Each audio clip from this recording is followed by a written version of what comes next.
পরিস্থিতির কারণে আমি চুপ। সময় হোক, দেখতে পারবা আমার আসল রূপ। পরিস্থিতির জন্য মুক্তা এখনো চুপ রয়েছে। সময় হলে মুক্তাও দেখিয়ে দিবে আলম হাসান যে প্রত্যেকটা মেয়ের সাথে অন্যায় করেছে, তার শাস্তি তো নিশ্চয়ই তাকে একদিন না একদিন পেতে হবে। কারণ এত সহজেই তো সবাই তাকে ছেড়ে দিবে না।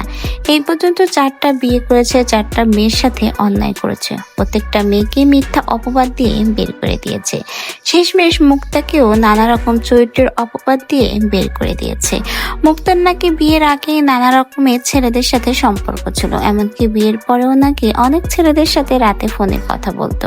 সবকিছুই সে মেনে নিয়ে সংসার করতে চেয়েছিল, কিন্তু শেষমেশ মুক্তা তার সংসারে থাকেনি, এমনই অভিযোগ তুলেছে আলম হাসান। কিন্তু কথা হলো, মুক্তা যদি এতই খারাপ হয়, তার যদি আগেই অনেক ছেলেদের সাথে সম্পর্ক থাকে, রাত বিরাতে তাদের সাথে ফোনে কথা বলে, তাহলে জেনে শুনে কেন মুক্তাকে আলম হাসানের বিয়ে করতে হবে? মুক্তার থেকেও তো ভালো মেয়ে সে পেতে পারতো, যাকে নিয়ে সে সংসার করতে পারতো। তা না, মুক্তা খারাপ জেনেই মুক্তার সাথে তার সংসার করতে হলো, মুক্তাকে বিয়ে করতে হলো। এখন মুক্তার দিকে অভিযোগ তুলছে। এটা আসলেই হাস্যকর। যে স্বামী আগেই জানে তার স্ত্রী ভালো না, বা যে মেয়েকে সে বিয়ে করবে সে ভালো না, তাহলে কেন জেনে শুনে খাল কেটে কুমির আনতে হবে?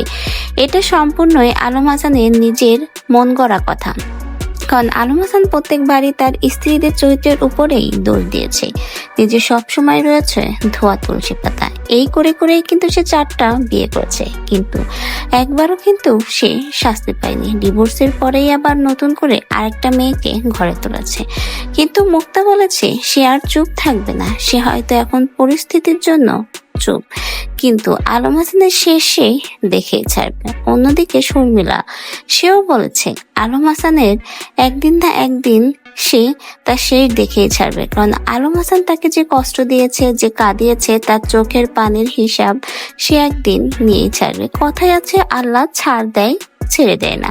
আলম হাসানের ক্ষেত্রেও তাই হয়েছে। এত অন্যায় করার পরেও কি আপনাদের মনে হয় আলম হাসান এত সহজে ছাড় পাবে?